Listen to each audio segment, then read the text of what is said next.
الحمد لله رب العالمين الرحمن الرحيم مالك يوم الدين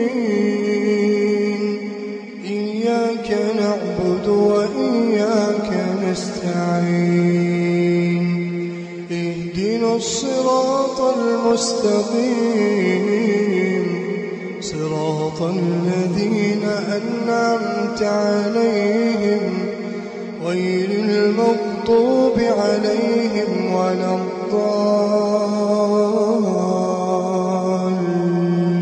الضالين آمين. كنتم خير أمة أخرجت للناس تأمرون بالمعروف وتنهون عن المنكر وتؤمنون بالله ولو آمن أهل الكتاب لكان خيرا لهم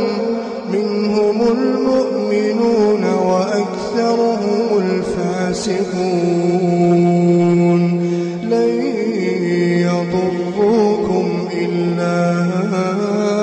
أذى وإن يقاتلوكم يولوكم الأدبار ثم لا ينصرون ضربت عليهم الذلة أينما ثقفوا إلا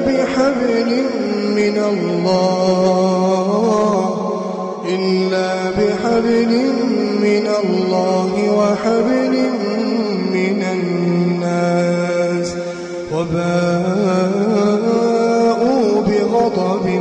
من الله وضربت عليهم المسكنة ذلك بأنهم كانوا يكفرون بآيات الله ويقتلون الأنبياء بغير حق ذلك بما عصوا